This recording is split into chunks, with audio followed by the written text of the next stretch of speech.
Silakan Pak. Waalaikumsalam warahmatullahi wabarakatuh. Penjelasan tentang fungsi doa terhadap takdir ikhtiar tadi Ustaz. Dan Allahul Mahfuz itu apa, nama tempat atau nama tempat? Apa itu? Allahul Mahfuz. Lohil Mahfud. Pertanyaan pertama tadi? Apakah doa ini bisa berpengaruh terhadap takdir ikhtiar? Berdoa sendiri adalah takdir ikhtiar. Berdoanya, perilaku berdoa. Allah siapkan fasilitas doa, tinggal kita mau lakukan atau tidak kan? Kalau kita lakukan berarti ikhtiar kita. Masalah ijabahnya ini mutlak, takdir mutlak, ijabahnya karena dari Allah. Nah nanti Allah terima atau tidak tergantung dari syarat-syarat. Kalau dia penuhi syarat pasti Allah terima. Karena kata Nabi SAW dalam hadis Bukhari, ud'u rabbakum mukinuna bil ijabah, fa inna Allah la yakbalu du'a min qalbil ghafil. Kalau kalian berdoa sama Tuhan kalian, ikuti dengan keyakinan penuh Tuhan kalian akan kabulkan. Karena Allah tidak terima doa dari hati yang lalai, gitu kan? Artinya ikhtiarnya berdoa, ijabahnya dari Allah Subhanahu wa taala, dan tidak ada doa. Dalam hadis yang lain dikatakan riwayat Imam Bukhari, tidak ada seorang muslim pun yang berdoa kecuali Allah pasti ijabah. Hanya saja melalui dari 3 tahapan.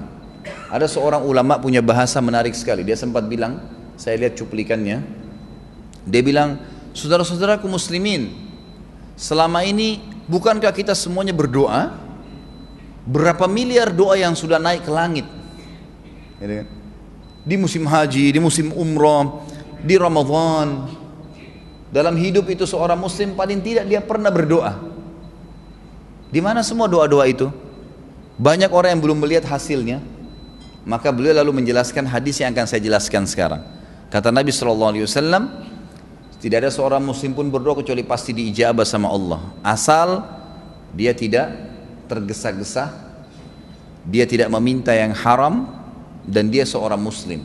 Ini syarat-syarat mutlaknya. Tentu diikuti dengan keikhlasan. Maka bisa saja Allah kasih langsung. Dia minta, ya Allah sembuhin, Allah sembuhin. Ya Allah mudahin, Allah mudahin. Ya Allah berikan rezeki, Allah bukain pintu rezeki. Tapi ingat, ada proses. Bapak misalnya yang bertanya ini, kalau Bapak lapar nih, terus Bapak berdoa sama Allah, ya Allah hilangin lapar saya. Hilang tiba-tiba? Ada proses. Kita makan, ada yang kasih makanan, mungkin kita masak, minimal ngunyah dulu, telan dulu, baru kemudian hilang laparnya. Capek, letih, ya Allah capek, letih, baik Allah hilangkan. Dengan cara tidur dulu, istirahat, nggak langsung hilang, spontanitas. Jadi ada proses, gitu kan? Nah ijabah dari Allah datang ada prosesnya, nggak spontanitas begitu, nggak seperti sulap-sulapan gitu. Kemudian yang kedua, kata Nabi SAW, yusraf an husu, bisa dihilangkan musibah yang tadinya harus kena dia, hilang, nggak jadi kena. Kita nggak tahu nih, bisa saja mungkin ada sesuatu memang yang akan orang niat jahat, orang niat buruk, Allah Subhanahu Wa Taala hilangkan musibah itu dengan doanya. Tapi ini tidak lepas dari takdir ya. Allah sudah tahu nih, pada waktu itu nanti ada orang yang mau niat jahat sama dia, ada yang mau bakar ininya, ada yang mau curi barangnya, tapi Allah hilangkan karena Allah tahu pada saat itu dia sudah berdoa, misal seperti itu. Dan yang ketiga, Allah simpankan yang akan panen, dan dia akan panen dalam bentuk pahala yang banyak pada hari kiamat. Jadi tidak ada yang hilang, semua akan ada. Makanya dalam bab, kalau Bapak bisa ikutin di YouTube, ada ceramah saya di web ya, itu dahsyatnya doa. Di situ ada diantaranya saya banyak sebutin tuh masalah poin-poin, syarat-syaratnya, bagaimana datangnya doa dalam bentuk sinyal, bagaimana tahapannya, proses gitu kan. Jadi ada orang berdoa sama Allah SWT, Allah kasih, tapi bertahap Allah kasih itu. Misal minta dibukakan rezeki, dalam setahun berubah jenjang sosialnya gitu kan. Setahun dia baru punya ini, punya itu, punya, tapi ada prosesnya kan, dikasih bertahap. Dan ini hikmahnya agar manusia tetap kontak dengan Allah Subhanahu Wa Taala, dikasih tahapan itu. Ada riwayat yang lain berbunyi, kata Nabi SAW, akan datang beberapa orang pada hari kiamat nanti diberikan pahala bergunung-gunung. Lalu mereka berkata kepada para malaikat yang memberikan, dari mana nih, kami kayaknya nggak tahu pahala apa ini. Kata para malaikat, ini pahala doa-doa kalian yang belum kalian lihat ijabahnya di dunia. Maka pada saat itu mereka semuanya berharap kalau semua doa mereka di dunia belum dikasih di dunia, agar mereka panen dalam bentuk pahala. Jadi jangan pernah bosan berdoa, nggak masalah. Nah itu ibadah terus ada pahalanya. Terus ada pahalanya. Kalau pertanyaan kedua masalah Lauhil Mahfuz itu sebuah buku, kitab.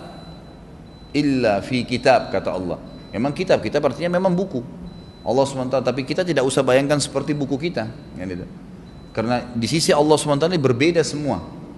Seperti misalnya riwayat yang menjelaskan buku amal yang akan diterima oleh setiap hamba pada hari kiamat, buku amal kita sendiri seluas pandangan mata kita, setiap orang. Jadi bukan kita begini, seluas pandang mata. Bagaimana tidak? Bayangkan dari pertama kita jatuh dari rahim ibu kita, tangisan pertama, kedipan mata pertama, genggaman tangan pertama, tarikan nafas pertama, yang ke 1000, yang ke 100, sampai kita mati, sejarah lengkap ini ditulis semua. Semuanya ada. Lauhil Mahfuz menampung semuanya itu. Manusianya, jinnya, hewan-hewannya, perputaran langit dan bumi, semuanya. Makadir, itu luar biasa itu.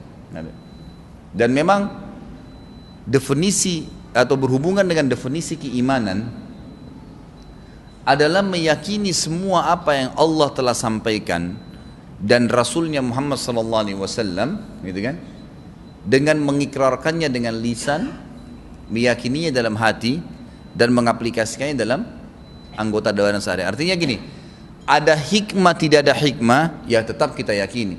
Kalau ada hikmah itu pelengkapnya. Kita dalam Islam bentuk keimanan kita pada sholat misalnya, Allah memerintahkan sholat 4 rakaat asar, ya sudah kita jalanin 4 rakaat sebagai orang yang patuh sebagai hamba.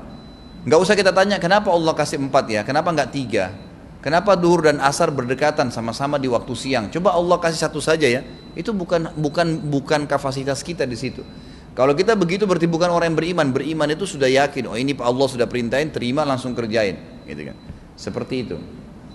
Jadi itu kitab ya Pak, yang luas, yang besar, dan memang belum ada riwayat yang menjelaskan tentang kadar besarnya. Tapi tadi saya cari, saya dapatkan dari di benak saya itu hadis yang menjelaskan tentang buku kadar amal kita seluas pandangan mata. Bayangkan kalau miliaran manusia, gitu kan. Sama juga dengan timbangan amal hari kiamat, itu besar sekali. Kata Nabi SAW, mizan, saya jelaskan beberapa teman yang lalu kan, itu mizan itu besar, timbangan amal hari kiamat itu. Punya lidah bisa menghardik orang yang salah, bisa memuji orang yang benar. Timbangan, bagaimana tuh timbangan? Kita memang nggak bisa bayangkan kan gitu. Sampai kata Nabi SAW, saking besarnya timbangan tersebut, ada nanti orang ditimbang amalnya karena dia takut dosanya lebih berat, maka dia loncat ke dalam timbangan itu. Sementara pada saat itu kata Nabi SAW, semua laki-laki kembali kepada poster Adam, 60 siku ke langit, 27,5 meter. Bagaimana berat badannya itu kira-kira? 27 meter. Ini loncat ke dalam timbangan, tapi kata Nabi SAW tidak menambah sedikit pun dari bobot amalnya. Timbangan itu adil hari kiamat, tidak ada yang dia timbang kecuali amal saja. Contohnya.